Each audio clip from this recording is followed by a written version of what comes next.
Charging and discharging of capacitor 2022 से एक नया टॉपिक A2 की फ़िज़िक्स में। इस टॉपिक में अगर हम देखें तो एक कैपेसिटर है और इस कैपेसिटर को, ये कैपेसिटर है, इसे एक रेजिस्टर के थ्रू बैटरी से कनेक्ट किया हुआ है। तो ऐसा सर्किट जिसमें एक रेजिस्टर हो और एक कैपेसिटर हो और सीरीज़ में लगा दें तो हम लोग इसे कह देते हैं RC सर्किट। इस RC सर्किट को जब मैं सोर्स के साथ स्विच ऑन करूँगा तो ऑब्वियसली ये जो कैपेसिटर है ये अपने अंदर चार्ज स्टोर करना शुरू कर देगा और इस रेजिस्टर के थ्रू करंट पास होने लगेगा। और जब इस रेजिस्टर के थ्रू करंट पास होने लगेगा तो माइक्रो एमीटर में हमें कोई रीडिंग मिल जाएगी।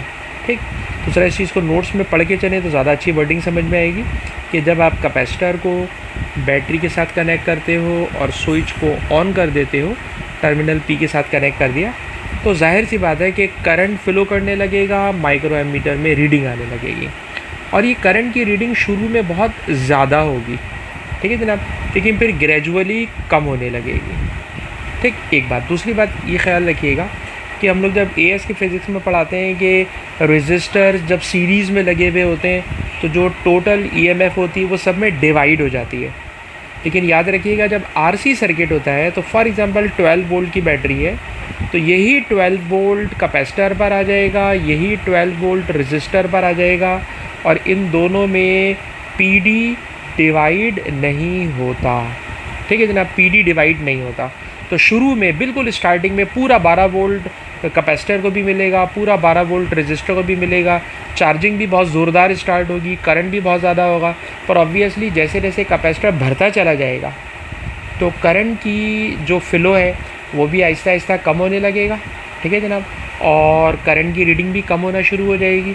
जिसमें जनाब और एक वक्त ऐसा आएगा कि जब कैपेसिटर फुल्ली चार्ज हो जाएगा तो DC सोर्स के साथ अगर कैपेसिटर कनेक्टेड हो और फुल्ली चार्ज हो जाए तो करंट ज़ीरो हो जाता है। ठीक है ना, करंट का फ्लो स्टॉप हो जाता है, ज़ीरो हो जाता है और लिखा हुआ है एंड डिक्रीजेस टू ज़ीरो। ठीक, शुरू में करंट बहुत ज़्यादा पास करेगा, कैपेसिटर में बहुत ज़्यादा चार्जिंग होगी, पर ग्रेजुअली आप देखना माइक्रो एमीटर की रीडिंग कम होने लगेगी, कम होते होते होते होते होते होते रीडिंग ज़ीरो हो जाएगी। इसका मतलब है कि फ़र्दर करंट का फ्लो स्टॉप हो गया है, कैपेसिटर फुल्ली चार्ज हो गया है। ठीक, अच्छा जब कैपेसिटर फुल्ली चार्ज हो गया तो अब हम इसको डिस्चार्ज कराना चाह रहे हैं। डिस्चार्ज कराने के लिए देखिएगा मैंने टर्मिनल को Q से कनेक्ट कर दिया। जैसे ही मैं Q के साथ इसको कनेक्ट करता हूँ तो टर्मिनल Q कनेक्ट करने पर कैपेसिटर डिस्चार्ज होने लगेगा। क्या मतलब, रेजिस्टर में से जब करंट पास हो रहा होगा, ठीक है जनाब, तो जाहिर सी बात है जो करंट रेजिस्टर से पास होगा तो करंट को अपोजिशन मिलेगी। ठीक है जनाब, और अब आप नोट कीजिएगा कि करंट इस दफ़ा भी शुरू में बहुत बड़ी रीडिंग आएगी। ठीक है जनाब, करंट बहुत तेज़ी के साथ फ्लो करेगा और रेजिस्टर के थ्रू थर्मल एनर्जी में कन्वर्ट हो रहा होगा, लेकिन कुछ देर के बाद आहिस्ता आहिस्ता डिस्चार्ज होते हुए करंट की रीडिंग भी डिक्रीज़ होने लगेगी, चार्ज की रीडिंग भी डिक्रीज़ होने लगेगी। और ज़रा आप इसको देख लें, ये करंट है और ये डिस्चार्जिंग कैपेसिटर का ग्राफ है टाइम। तो शुरू के अंदर करंट की रीडिंग बहुत बड़ी होगी, लेकिन आहिस्ता आहिस्ता करंट की रीडिंग कम होते होते ठीक है जनाब नीचे की तरफ आ रही है, तो ये डिस्चार्जिंग हो रही है। तो ये करंट और टाइम का ग्राफ हो गया। ठीक है जनाब, अच्छा अब इस नॉलेज को जहन में रखते हुए अगर हम देखें इस ग्राफ को, तो इस तरह का ग्राफ की जो शेप है ये अगर आप देखें तो मैंने न्यूक्लियर फिज़िक्स में आपको एक टॉपिक पढ़ाया हुआ है और न्यूक्लियर फिज़िक्स में हम लोग पढ़ते हैं कि एक्टिविटी, इनिशियल एक्टिविटी, एक्सपोनेंशियल, ठीक है जनाब, और फिर ऊपर वेरिएबल आ जाते हैं। इसी तरीके से एक्सरे पढ़ते हैं, अल्ट्रासाउंड पढ़ते हैं, उसकी इंटेंसिटी, ठीक है जनाब, ओरिजिनल इंटेंसिटी, एक्सपोनेंशियल, फिर माइनस में ऊपर म्यू एक्स वगैरह वगैरह आ जाता है। बिल्कुल इसी तरह इसी शेप में एक फार्मूला आपको हम कैपेसिटर के चैप्टर में भी पढ़ाना चाह रहे हैं। ठीक है जनाब, और ये किस तरह से होगा तो अभी मैं इस चीज़ को एक्सप्लेन करता हूँ, लेकिन एक आइडिया दे दिया है कि ग्राफ की ये शेप हो तो इस शेप के लिए इस तरह की इक्वेशन यूज़ की जाती है, जो अभी मैं थोड़ी देर में आपको प्रॉपर्ली एक्सप्लेन करूँगा। ठीक, अलबत्ता अभी ग्राफ को छोड़ के जो नॉलेज अभी मैंने ऊपर यहाँ पे आपको पढ़ाई है, इस नॉलेज को लेकर एक मैथमेटिकल क्वेश्चन सॉल्व करते हैं और इस मैथमेटिकल क्वेश्चन को सॉल्व करके उन तमाम बातों को रिकैप करते हैं जो अभी अभी मैंने आपको सिखाई है। ठीक, मसलन पहली बात ये बता रहे हैं जनाब कि ये सर्किट है, इसके अंदर एक रेजिस्टर लगा हुआ है जिसकी रेजिस्टेंस 2000 ओम है, कैपेसिटर लगा हुआ है, उसकी कैपेसिटेंस 1000 माइक्रोफैरेड है, EMF बैटरी की 12 वोल्ट है। ठीक है जनाब, तो ये मेरे लिए बन गया कैपिटल R, ये मेरे लिए बन गया कैपिटल C और ये मेरे लिए EMF की वैल्यू है। अच्छा जी, पूछ क्या रहे, the P D across the capacitor when it is fully charge by battery. ठीक है जनाब, जब इसको फुली चार्ज कर देंगे तो उसके ऊपर कितना पी डी आया हुआ होगा। ठीक है जनाब, तो देखिएगा जो पी डी होगा वो 12 वोल्ट का पी डी होगा। ये उस वक्त होगा ना वो फुली चार्ज हो जाएगा। ठीक है जनाब, जब वो फुली चार्ज हो जाएगा तो फुली चार्ज होने पर वोल्टेज 12 वोल्ट का हो जाएगा। ठीक, और मैं अपने सेंटेंस की थोड़ी करेक्शन करना चाहूँगा, शायद मैंने थोड़ी देर पहले ये सेंटेंस कह दिया कि जैसे ही कैपेसिटर को मैं बैटरी के साथ कनेक्ट करूँगा तो फ़ौरन 12 वोल्ट पर आ जाएगा।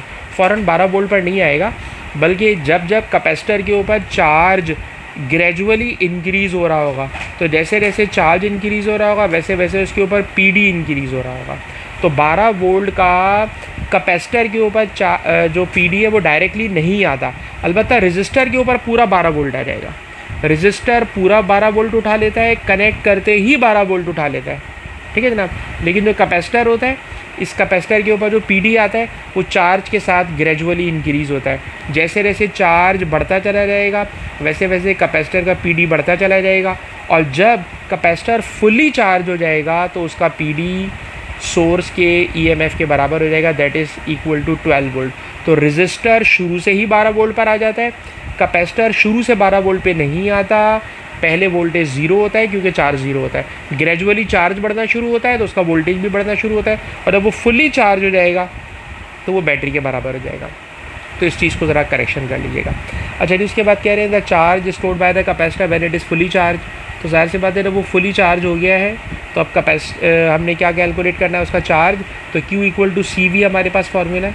ठीक है जनाब, कैपेसिटेंस दी हुई है, कैपेसिटेंस है जनाब 1000 माइक्रोफेरेड, और उस 1000 माइक्रोफेरेड को अगर मैं मल्टीप्लाई कर दूं उसके पी डी से, जो टोटल वोल्टेज उसने अटेन कर लिया, एक्वायर कर लिया, तो देखिए मेरे पास है 1000 पीको। पीको का मतलब होता है जी, सॉरी माइक्रो है, एक्सपोनेंट -6।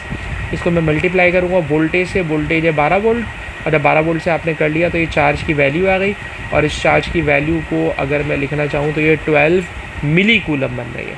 ठीक है ना, 12 मिली कूलम बन रही है, तो 12 मिली कूलम भी लिख सकते हैं और एक्सपोनेंट की फॉर्म में भी लिख सकते हैं, कोई इशू नहीं है। अच्छा, the current in the resistor when the switch is first connected to the terminal Q.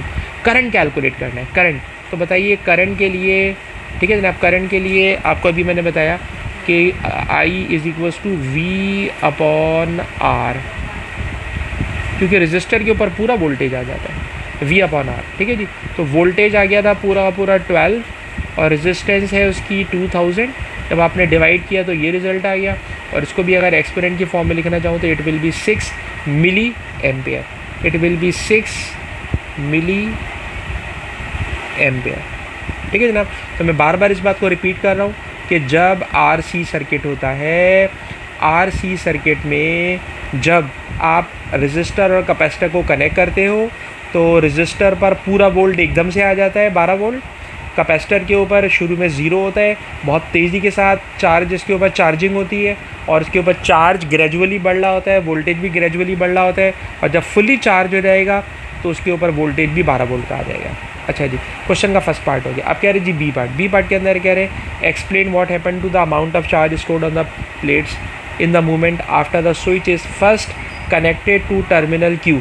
जैसे ही टर्मिनल क्यू के साथ कनेक्ट करोगे तो चार्ज के ऊपर क्या होना शुरू हो जाएगा। तो बताइए, जब पी के साथ कनेक्ट किया हुआ था तो वो चार्ज हो रहा था, अब जैसे ही क्यू के साथ कनेक्ट करोगे तो डिस्चार्जिंग होने लगेगी, चार्ज डिस्चार्ज होने लगेगा, और ये डिस्चार्जिंग शुरू में बहुत फास्ट होगी, ये डिस्चार्जिंग शुरू में बहुत फास्ट होगी, और जैसे जैसे टाइम गुजरता रहेगा तो चार्जिंग का रेट भी क्या होने लगेगा, कम होने लगेगा। ठीक है जनाब, तो कह रहे हैं क्या होगा अमाउंट ऑफ चार्ज पे, तो वो डिस्चार्ज होने लगेगा और अमाउंट ऑफ चार्ज डिक्रीज़ होने लगेगा। ठीक, अच्छा, based on your answer to part B explain what effect has on the P D across the capacitor. Sir, जब चार्ज डिक्रीज़ होने लगेगा ना, जब चार्ज डिक्रीज़ होने लगेगा तो पीडी भी डिक्रीज़ होने लगेगा। ठीक है जनाब, चार्ज डिक्रीज़ हो रहा है, पीडी डिक्रीज़ हो रहा है, करंट डिक्रीज़ हो रहा है। ठीक है जनाब, तो कह रहे हैं कि बताइए पीडी पे क्या फ़र्क पड़ेगा और करंट पे क्या फ़र्क पड़ेगा। जनाब, करंट भी डिक्रीज़ होने लगेगा। ठीक है जनाब। करंट की वैल्यू भी डिक्रीज़ होने लगेगी। तो ये डिस्चार्जिंग से रिलेटेड सारी की सारी बातें, करंट डिक्रीज़ होने लगता है, चार्ज डिक्रीज़ होने लगता है, वोल्टेज डिक्रीज़ होने लगता है, और इन दोनों के डिक्रीज़ होने का, इन तीनों के डिक्रीज़ होने का जब कैपेसिटर डिस्चार्ज हो रहा होगा, तो देखिएगा ये एक नया फार्मूला आ रहा है। ठीक है जनाब, जब कैपेसिटर डिस्चार्ज हो रहा होगा तो उसके डिस्चार्ज होने में ये करंट की इनिशियल वैल्यू है, ये चार्ज की इनिशियल वैल्यू है, ये कैपेसिटर के ऊपर इनिशियल वोल्टेज है, और जैसे जैसे वो डिस्चार्ज होने लगेगा तो करंट की वैल्यू भी एक्सपोनेंशियली डिक्रीज़ होगी, चार्ज भी एक्सपोनेंशियली डिक्रीज़ होगा, और वोल्टेज भी एक्सपोनेंशियली डिक्रीज़ होगा, और एक सर्टेन टाइम के बाद उसकी एक सर्टेन वैल्यू आ जाएगी। अब सवाल पैदा होता है कितने टाइम के बाद। तो अब ज़रा देखिए, एक नया टॉपिक पढ़ाने जा रहा हूँ, उसका नाम है टाइम कांस्टेंट। एक नया टॉपिक पढ़ने जा रहे हैं, इसका नाम है टाइम कांस्टेंट। टाइम कांस्टेंट क्या चीज़ है? तो टाइम कांस्टेंट में अगर हम डायरेक्ट रट्टा मारना चाहें तो रट्टा तो ये है कि किसी भी आरसी सर्किट में जो रेजिस्टर लगा हुआ है उसकी रेजिस्टेंस और कैपेसिटेंस दोनों को मल्टीप्लाई कर दें, तो इन दोनों का जो प्रोडक्ट होता है it is called time constant. It is called time constant. और टाइम कांस्टेंट का मतलब ये है कि कितनी देर में कैपेसिटर डिस्चार्ज होगा, कितने टाइम में कैपेसिटर डिस्चार्ज होगा। तो डिस्चार्जिंग के इस फार्मूले को एक्सप्लेन करने के लिए पहले उन्होंने आपको ना कुछ नॉलेज देने की कोशिश की है। ज़रा पहले इस नॉलेज को पकड़ लीजिए। नॉलेज जनाब ये है कि अगर मैं इस सर्किट में रेजिस्टेंस इंक्रीज़ कर दूं, ठीक है जनाब, रेजिस्टेंस बढ़ा दूं, तो ये बताइए जब कभी सर्किट में रेजिस्टेंस बढ़ती है, मैं इस वक्त बात कर रहा हूँ डिस्चार्जिंग की, रेजिस्टेंस बढ़ाऊँगा तो जाहिर सी बात है डिस्चार्जिंग स्लो हो जाएगी और टाइम ज़्यादा लगेगा। ठीक है जनाब, रेजिस्टेंस ज़्यादा होगी, करंट को वो ज़्यादा अपोज करेगा, डिस्चार्ज होने में टाइम ज़्यादा बढ़ जाएगा। ठीक है जनाब, एक बात हो गई। दूसरी बात, अगर मैं कैपेसिटर की कैपेसिटेंस बढ़ा दूँ तो भाई जब कैपेसिटेंस बढ़ा दी ना तो उसने चार्ज भी ज़्यादा स्टोर कर लिया होगा, और जब उसने चार्ज ज़्यादा स्टोर कर लिया होगा तो जाहिर सी बात है जिस टाइम के ऊपर डिस्चार्जिंग होगी तो वो ज़्यादा देर में डिस्चार्ज होगा। तो आरसी सर्किट में रेजिस्टेंस जितनी ज़्यादा होती है डिस्चार्जिंग टाइम उतना बढ़ जाता है। कैपेसिटर की कैपेसिटेंस जितनी ज़्यादा होती है वो उतना ज़्यादा चार्ज स्टोर करता है और उसकी डिस्चार्जिंग भी उतनी ज़्यादा हो जाती है, और इन दोनों का जो प्रोडक्ट होता है it is called time constant. तो अभी आपने टाइम कांस्टेंट का जनाब ये रट्टा मारना है कि टाइम कांस्टेंट क्या है, the product of resistance and capacitance in RC circuit, it is called time constant. और ये टाइम कांस्टेंट हमें ये बता रहा है कि कितना टाइम लगता है किसी कैपेसिटर को डिस्चार्ज होने में जब रेजिस्टर और कैपेसिटर दोनों सीरीज़ में लगे हुए। तो ये फार्मूले को ज़रा याद कीजिएगा। अब जनाब इस फार्मूले पे आ जाइए, जो भी हम नया फार्मूला आपके साथ डिस्कस करने चाह रहे हैं वो ये कि जब कोई कैपेसिटर फुली चार्ज हो जाता है तो उसमें जो करंट होता है, जो वोल्टेज होता है, जो चार्ज होता है, initial value it is I not, V not और क्यू नॉट। ठीक है जनाब। अच्छा, कुछ टाइम के बाद जब वो डिस्चार्ज हो जाएगा तो फाइनल करंट, टाइम के बाद फाइनल वोल्टेज, टाइम के बाद फाइनल चार्ज, और नीचे लिखा हुआ है आरसी।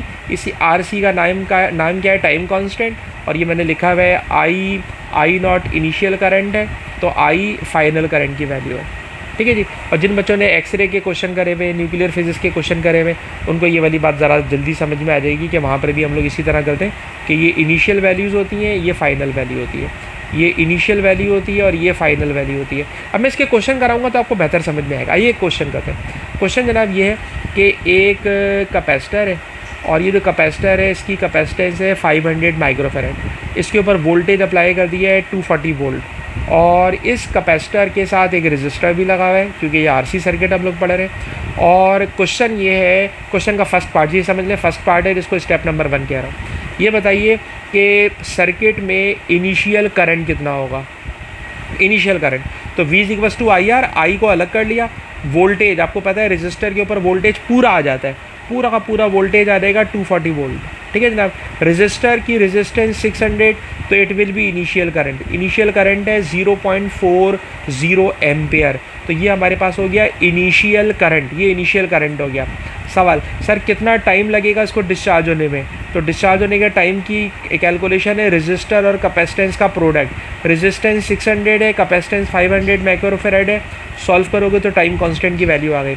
अब क्वेश्चन असल में ये था कि कितना टाइम लगेगा, स्मॉल टी कैलकुलेट करना है कि करंट की वैल्यू फॉल करके 0.10 पर आ जाए। तो देखिए इनिशियल करंट की वैल्यू 0.40 है, फाइनल करंट की वैल्यू 0.1 है, फिर R see that is time constant, जिसको टॉ के सिंबल से डिनोट करते हैं, वो भी हमने कैलकुलेट कर लिया, इट इज़ 0.3 सेकेंड। अब आप सारी की सारी वैल्यूज़ इस फार्मूले में पुट कर दें। इस फार्मूले की प्रैक्टिस कराना चाह रहा हूँ। इनिशियल करंट 0.40, फाइनल करंट 0.10, ई कैलकुलेटर में बटन है, एक फंक्शन है, टाइम कैलकुलेट करना है, आर सी की वैल्यू आपने पहले से निकाल ली है।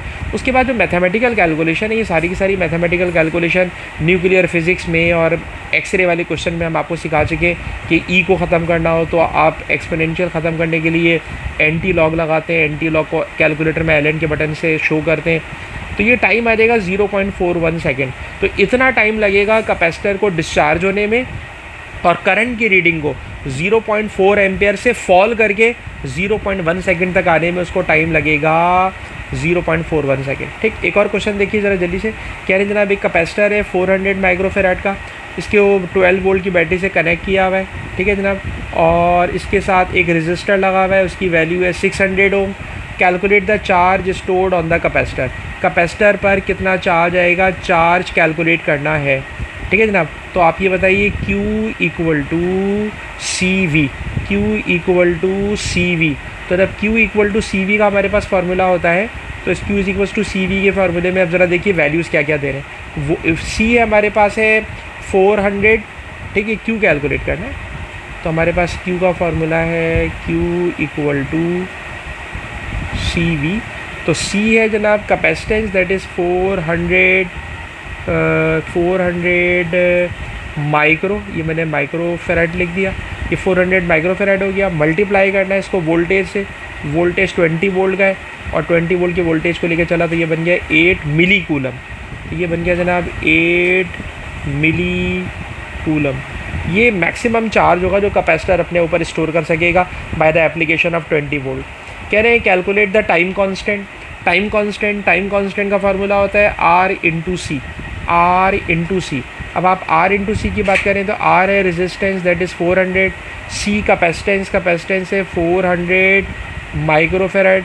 इन सबको मल्टीप्लाई करोगे तो टाइम आ रहा है आपके पास 0.24 second, 0.24 second. Calculate the time it takes the charge on the capacitor to fall 2 milli coulomb. 2 milli coulomb तक जाना है, 2 मिली कूलम तक जाना है। तो पहले बताएं इनिशियल करंट कितना होगा, पहले इनिशियल करंट निकालना है। तो इनिशियल करंट होगा जनाब V/R, ठीक, वोल्टेज है 20, R की वैल्यू है 600, तो 20/600, तो ये आपके पास इनिशियल करंट की रीडिंग आ गई 0.033, ठीक है जनाब, ये I0 हो गया। अच्छा, फाइनल करंट कितना चाहिए, फाइनल करंट चाहिए आपको 2 मिली कूलम, ठीक है जनाब। कह रहे हैं कैलकुलेट टाइम कैलकुलेट करना है, तो हमारे पास फार्मूला होता है I is equal to I0 exponential minus T divided by RC, ठीक है जी। फाइनल करंट लिखिएगा 2 एक्सपोनेंट माइनस 3, I0 लिखिएगा 0.033 एक्सपोनेंशियल माइनस T कैलकुलेट करना है। RC आप निकाल चुके हो 0.24, ठीक है जी। अब इसमें से टाइम किस तरह निकालेंगे, आपको कैलकुलेटर चलाना मैंने सिखाया हुआ है एक्सरे वगैरह में, तो आप आराम से टाइम कैलकुलेट कर सकते हैं, ठीक है जनाब। उसी तरह कह रहे हैं state the potential difference across the plates when the charge has fallen to 2 milli coulomb. जब वो 2 मिली कूलम के ऊपर चार्ज आ जाएगा तो जनाब आपने कैलकुलेट करना है, जब 2 मिली कूलम के ऊपर आ चुका होगा तो क्या कैलकुलेट करना है, PD कैलकुलेट करना है, PD कैलकुलेट करना है। तो आपको पता है डी पार्ट किसका कर रहा हूँ, Q इक्वल टू CV वाला फार्मूला लगेगा, ठीक। चार्ज लिखोगे 2 मिली कूलम, ठीक। कैपेसिटेंस दी हुई है इसके अंदर 400 माइक्रोफेराड और V आपने कैलकुलेट करना है, ठीक। तो ये इसका डी पार्ट मैंने यहाँ लिख दिया, इसको भी आप आराम से कैलकुलेटर से सॉल्व कर सकते हो, ठीक है जी। तो जनाब इसके अंदर मेरे ख्याल में जो बातें सिखाने वाली हैं वो सारी मैंने करा दी। अब इसके बाद ये बुक के अंदर एक फार्मूला शीट बना के दे रहे हैं और इस फार्मूला शीट के अंदर देख लीजिए नए कोर्स के अंदर ये 2 नए फार्मूले आपको नज़र आ रहे हैं। ये 2 नए फार्मूले अभी मैंने आपको एक्सप्लेन कर दिए, बाकी सारा काम आपको मेरे पुराने वीडियोज़ में मिल जाएगा। अभी जो नए फार्मूले का काम था वो सारा का सारा मैंने करा दिया। अब 2022 के पेपर में जो नए क्वेश्चन है वो मैं इंशाल्लाह नेक्स्ट वीडियो में बना के भेज रहा हूँ आपको। अल्लाह हाफ़िज़।